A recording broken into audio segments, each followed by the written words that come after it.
This is KJZZ, your news and information station in Phoenix and across Arizona. I'm Bridget Dowd. Here are this week's stories you don't want to miss.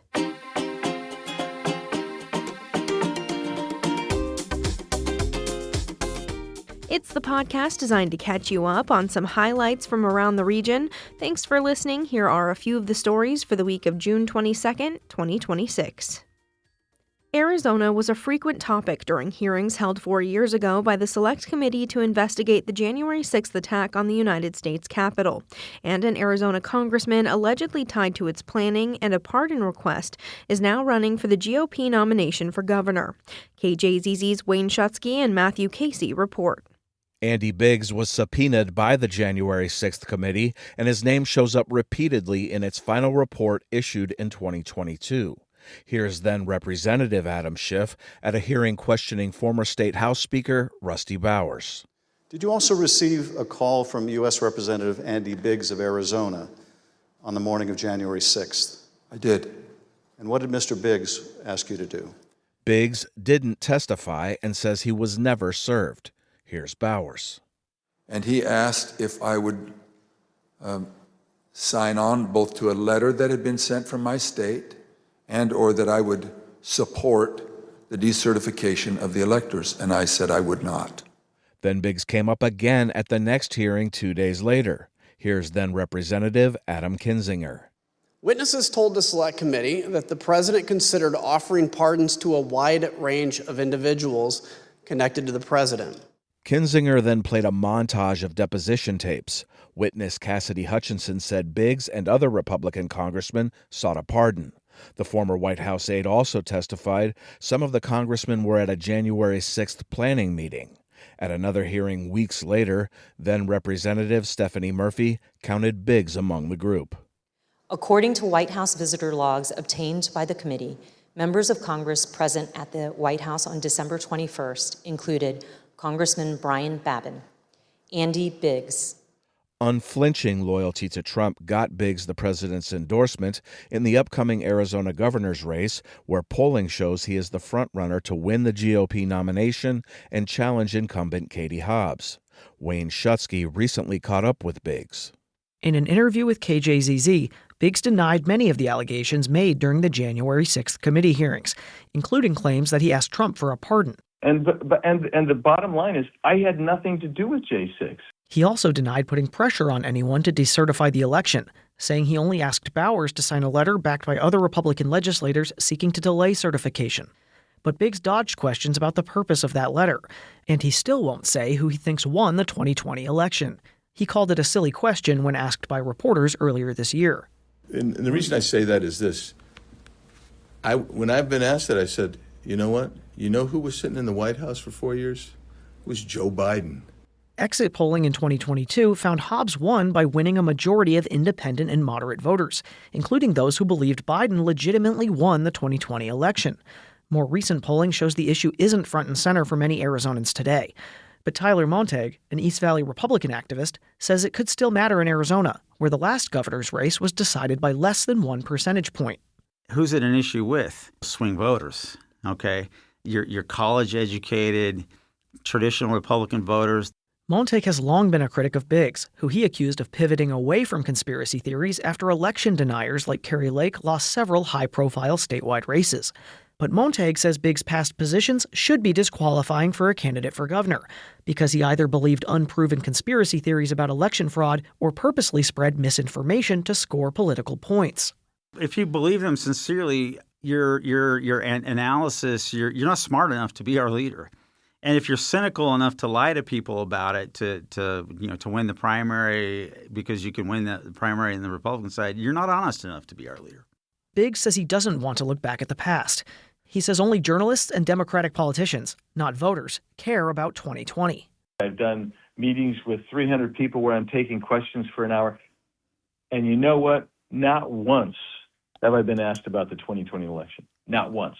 Instead, he says he wants to move forward and promised to do that as governor by signing Republican-backed legislation he thinks will improve voter confidence. I want to make sure we have the best elections so that everybody, regardless of party, can say, I feel comfortable about the election, win, lose, or draw. But for many voters and public officials in Arizona, 2020 won't go away because of ongoing federal investigations and lawsuits prompted by President Trump's repeated attempts to rehash debunked conspiracies about his loss to Biden. Wayne Schutsky, KJZZ News, Phoenix. A Maricopa County judge reinstated an order Wednesday requiring Recorder Justin Heap and the Board of Supervisors to sit down with an independent mediator to solve their ongoing election dispute. From KJZZ's Politics Desk, Wayne Schutsky reports.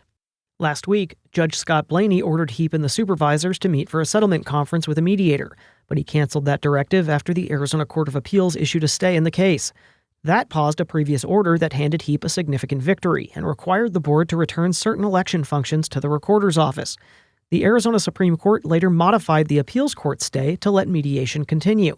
In his new order, Blaney directed Heap and the supervisors to meet with Judge Christopher Corey to engage in, quote, good faith negotiations. Wayne Schutsky, KJZZ News, Phoenix.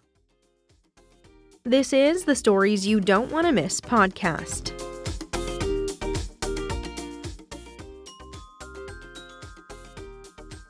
The city of Prescott's population has been steadily increasing since 2020, and with that comes some growing pains. KJZZ's Kathy Ritchie was in the area and has this snapshot. Prescott has 4 mild seasons, plenty of outdoor activities, and lots of history. City manager Dallin Kimball says that's made it a popular place, not just to visit, but to live. It's really risen quickly, especially in these post-COVID years. But for some longtime residents, folks are finding themselves maybe priced out of areas that they've lived in the past. Kimball says the city is working to address a housing shortage by building more apartments, condos, and townhomes. Access to health care is another issue. There aren't enough providers. And so folks find themselves having to travel to Phoenix or sometimes Flagstaff to get the care that they need. Obviously, as you get older, that's less and less ideal. In fact, 40% of the people who live in Prescott are 65 and older. The city is also building new police and fire stations, as well as more retail to keep up with the demand. Still, change often means give and take between longtime residents and newcomers. There was a way of doing things in Prescott, and now the people who are kind of the ambassadors of that way are outnumbered by people who are coming from other places. With different ideas and sometimes politics. Kathy Ritchie, KJZZ News, Prescott. The nation's nearly 600 federally recognized tribes are now eligible for conservation grants from the National Park Service. And as KJZZ's Gabriel Piatterazio reports, a new digital tool is designed to help them navigate the bureaucracy. The Land and Water Conservation Fund has been around since 1964. It receives about $900 million each year from offshore oil and gas royalties, not taxpayer dollars, to support conservation and outdoor recreation nationwide. And yet I had never heard of the program. Starlin Rose Miller is from the Little Shell Chippewa tribe of Montana. She's with the nonprofit Wilderness Society, which launched the new online hub. Tribal governments are so busy. We thought if we could put a hub up, designed in partnership with Indigenous-led orgs, agencies, nonprofits, that it could be helpful. The fund has aided more than 47,000 projects in nearly every county nationwide. Gabriel Pietrazio, KJZZ News, Phoenix. This is the Stories You Don't Want to Miss podcast.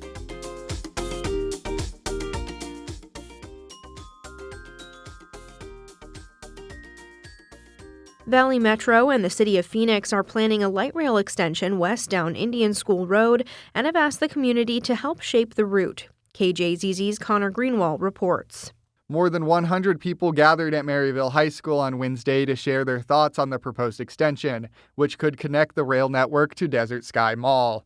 Among the topics were where residents want the extension to join with the existing lines. Ishmael Morales, a local transit influencer known online as the LA Guy in Phoenix, says he prefers an Indian School alignment that intersects with Central Avenue. The more options that you provide to residents here in Phoenix, especially Maryville, it could provide access to not just downtown, but to the East Valley. Morales, who works in Maryville, says the West Valley community is in need of high-volume transit. Connor Greenwald, KJZZ News, Phoenix. Looking for something cool to do in the early evenings this summer? Why not check out the Bat Cave in Phoenix? KJZZ's Phil Latzman takes us on a journey to find one of the largest populations of urban bats in the country. It's a June evening near the Phoenix Paradise Valley border, and the temperature, accordingly, is 108 degrees. But there's a cool spot, literally and figuratively. I am walking with Angie McIntyre, who is the bat specialist for the Arizona Game and Fish Department. Alongside a canal and tucked into the ground is a 2-mile-long flood control tunnel, and inside it's fluttering with activity. The species that lives in this tunnel is a very adaptable species, the Mexican free-tail bat. It lives in urban situations quite readily. This tunnel has been here since the mid-1990s, and the bats moved in somewhere around the late 1990s. Structures like this that keep bat species cooler in our hot summers are quite popular with certain species of bats. And when it comes to diversity, Arizona ranks second only to Texas with 29 different species. But these are big city bats. You know, you have other species of bats that are more particular about where they live and wouldn't be caught dead in the middle of Phoenix. But then you've got your species that take advantage of our culverts and tunnels, bridges. McIntyre never imagined a future revolving around bats, but after graduating from ASU in the 90s with a degree in wildlife conservation, she got an internship surveying the winged creatures. And I just fell in love with them. Most people haven't seen bats up close, but like all their faces are very different, and they're just endlessly fascinating. And yes, she says the flying mammals do have a reputation problem. I do believe that they're still very misunderstood. You know, people think that all bats have rabies and bats get caught in your hair. And I mean, I've been in caves with millions of bats flying all around me. I've never had a bat, attack me or anything like that. So, or suck your blood. Or suck my blood. Yeah, bats just don't do those sorts of things. After a 5-minute walk, we arrive at the cave about a half an hour before sunset. And there are already visitors waiting for the big bat reveal. How many do we expect? This site, we say, has about 10,000 bats. The tunnel is about 2 miles long, and the bats are roosting on either end of the tunnel. So there's probably a few thousand on each end. All of them are females. Many of them are pregnant and preparing their roost for pups, which are usually born in the early summer. And then comes the moment of truth. So we're seeing them just start to leave the roost. In a sudden whoosh, a rapid, steady stream of winged creatures darts out of the tunnel, eventually disappearing into the evening sky at speeds of up to 100 miles per hour, making these Mexican free-tailed bats the fastest mammals in the world. They're so cool, though. Look at that. While humans may not be able to hear it, there's a cacophony of bat chatter in the air. McIntyre pulls out a special device about the size of a small tablet to take a listen. This is, it's called an Anabat, this particular model, and it listens for the ultrasonic sounds that a bat is making as it's echolocating, and it makes it audible to us. We can't hear the bats flying over us, but with this detector, we can. We know that there are thousands of bats here. I read that 1/5 of the world's population of mammals are bats? That's correct. We know that there are about 1,500 different species of bats across the world. There are frog-eating bats. There are, bats that specialize on all kinds of different insects. So they help us not be insect infested. Yeah, exactly. And, I don't know about you, but I don't want a bunch of pesticides on my food, or I don't like the idea of having to spray a lot of chemicals and things. And so bats are a natural insect control. They're the number one predator of insects at night. And so for Arizona, of our 29 species, 26 of those eat insects. So the next time you see a bat, don't be scared, be grateful. That's Angie McIntyre, the bat specialist for the Arizona Game and Fish Department. And from the Bat Cave in Phoenix, Phil Latzman, KJZZ News. This is the Stories You Don't Want to Miss podcast. Adult education programs help people who haven't finished high school gain the skills they need to be successful in college or their careers. The new state budget eliminates about $6 million a year for those initiatives across Arizona. Lori Kierstead-Joseph is with Pima Community College. She says the state funds helped support adult learners by offering transportation and clothes for job interviews. The conversations we were having with legislators was about how this program not only positively impacts the individual, but how it positively impacts the community and the economy to have folks able to get better jobs. She says state funding makes up about 20% of Pima's adult education budget. And now from KJZZ's original production, The Show, your yard is full of things to eat. Here's co-host Lauren Gilger with Cactus Kelly, a master gardener and urban forager. Let's take a trip into the desert with Kelly Athena, a.k.a. Cactus Kelly, a master gardener and urban forager who teaches classes year-round on how to collect ingredients most people think of as debris in their yard and teaches folks how to make nourishing food out of them. She came into our studios recently and brought with her an array of goodies she harvested from trees you can find just about anywhere in the city for me to try. We talked more about what's ripe now and where it all started for her with her dad when she was just a kid. When I was 10 years old, he gave me a book called Native American Uses of the Plants.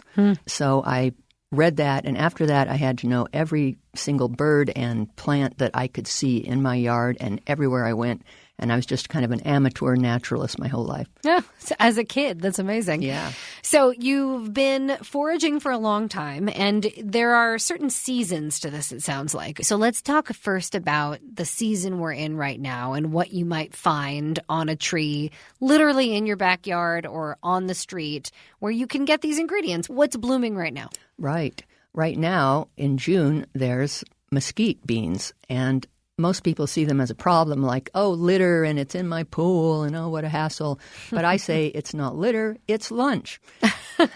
So all those dry beige pods on the ground or on the tree are edible. Take a little inch of a bean and just suck on it and bite into it a little bit. Make sure it gives you a sweet pop. Usually within a minute you'll go, ooh, wow, that's like brown sugar. You want to try it? Yeah. Oh, it is sweet. Oh, already? Good. Immediately sweet. Wow. Good. I could see brown sugar in that. That's amazing. Okay, so, I mean, obviously there's a long history of this, like generations of people from indigenous communities here have been using mesquite for various things. How do you use it? Right. The O'odham have been using it forever, at least 13,000 years in the Sonoran Desert. How I use it, I read the book by Wendy Hodgson, Food Plants of the Sonoran Desert, and that was based on interviews with a lot of the O'odham people. And so I just got the basics from her. Hey, these are good to eat. You can grind them into flour. And they did it with the metate, imano. But I found a machine that is the perfect mesquite mill, so I can make about 10 pounds of flour in 1 hour. And it's delicious. The actual seed is inside and like glued into the bean. You cannot open this bean like most beans. Right, it doesn't pop out. Right, yeah. So you grind up the whole thing, the pod and all. Okay. Right, and the little actual bean you can see over there, it is like a little flax seed that can be golden or brownish, and that has the protein. And then all the stuff in between has the fructose and the sucrose, which makes it really slow digestion so that you don't get hit with a sugar spike. So this is really our sugar of the desert. It has overtones of honey and cinnamon, even chocolate. Like in our drink here, I roasted up some beans. Right. And then I grind them up, and then I put them in hot water for 10 minutes. Yeah, so it's like a tea, almost like a coffee-looking drink here you've made me, and it's delicious. It does sort of taste like a tea or a coffee, but it's sweet cinnamony. Right. Most people think of the mesquite smoke that you barbecue things with, and that is a whole completely different flavor, and they're just shocked when they try some flour and they found out I didn't put any sugar in it. It's just the pure bean. Yeah, and it's so good for you. Okay, so that's what's blooming right now in June. You can get these mesquite beans everywhere. Yes. We just went through Palo Verde season. I think there were like 2 rounds of this year, right? Yes, they came 30 days early. So that is a big wow for me. In all the years I've been here, this is the first time I've seen them ready in April. So they are what I call desert edamame. because you can just take a pod, and some of them are onesies, some have 2, some have 5. Yeah. And you just tease them out with your teeth. So you've got like a green pod there, and there's like a bean inside of it? It tastes just like a pea out of the garden. I got to try it. So fresh, yeah. Oh my gosh. It tastes like a pea. Yeah. Like a fresh little, wow, that's so good. A fresh little pea, yeah. They were just picked in April, and then I have to freeze them. This is the one that you have to keep in the freezer because just like frozen peas, it will go bad at room temperature. They go hard. I love it this way. Sometimes I steam them or boil them a little bit. Mm-hmm. And I like to put quail bush or salt bush. It's a type of salt bush on top.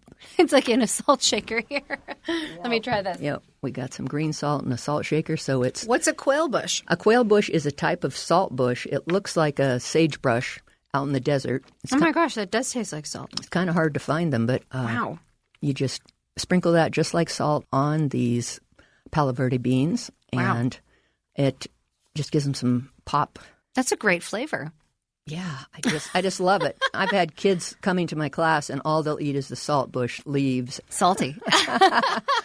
Yeah. You can pickle these as well, I hear? Yes, you can. You can take them out of the pod, and if you blanch them or steam them, they'll pop right out. And so I've pickled them before, like a Sonoran succotash, where I have yucca flowers and ocotillo flowers and these beans and so on. Oh, it looked like a caper. I love that. Okay. So what's next? What's the next season we're watching for as the summer carries on here? Are there other types of trees we should be watching for, little treats from? Yes, definitely. The next one that's ripe almost right now is the ironwood tree. And these are the ones with the kind of silvery pink flowers. Yes, has gray bark or silver bark and very thorny if you get up close. You do not want to touch any twig or anything on that tree. Right. So I wait until the beans are dried and dark brown like those. Yeah, very dark brown. Okay. Yes, and then I put a tarp down and I tap the tree either with a saguaro rib that I've gotten legally or a pool pole. If it's a tall tree, those extending pool poles are lightweight and you can get them down. They'll just rain down like hail. And usually they only produce beans 2 out of 3 years, and they've produced for the last 4 years in a row. I think it's like a massed year. There's tons of them. Wow. What do they taste like? They taste like peanuts, soybeans, hazelnuts. Let's try this. Okay. Those are boiled. Okay. And then the ones in the middle are actually the best. They're air fried. Oh, it's very nutty. Yes. That's a beautiful flavor. You can actually boil them, put them in a blender. It'll turn into a butter. What do you like about this? Like, why do you think you've kind of created this whole world around it? That you've dedicated your work to this. Right. And I have a master's in piano performance, and this is what I do, and I And have this is what you prickles do. in my fingers all the time. Oh, boy. It's because I feel the most free in nature. Just the connection with these wise beings, these trees. The ironwood can live over 1,000 years, and they're endemic to the Sonoran Desert. And I think because nature's looks are so perfectly beautiful that it reflects back to me that, hey, I'm part of nature, and it makes me feel better about myself. Yeah. And I just like to help people get environmentally literate. Like most people don't know the name of the tree in their front yard. They go, well, I think it's a mesquite, maybe acacia, maybe, I don't know. I haven't thought about it. I haven't thought about it. Yeah, exactly. And they're not just background props or something. They're our life. We each have to have 8 trees in order for us to live. But it's usually NIMBY, not in my backyard. The biggest thing the HOAs get calls about is get that tree cut down. It's dropping leaves and pods into my pool. And so they do. They cut them down. Yeah. And that breaks your heart, I'm guessing. Yes. So I just kind of guerrilla plant a few of my own. Oh, that came up. Oh. All right. That is Kelly Athena, a.k.a. Cactus Kelly, joining us to talk about foraging in the desert. She's the founder of Cactus Kelly Urban Foraging Institute. She offers classes year-round on foraging, a master gardener as well. Kelly, thank you so much for coming in and teaching me about this and letting me taste all of this. It's been amazing. Thank you. Thank you so much, Lauren. It's been fun. This has been the Stories You Don't Want to Miss podcast, made possible in part by the Katina Foundation, Basis Charter Schools, Palo Verde Generating Station, SRP, and the Virginia G. Piper Charitable Trust. Thank you for listening and for your generous support. I'm Bridget Dowd. This is KJZZ. Listen more, learn more, online and on the KJZZ mobile app.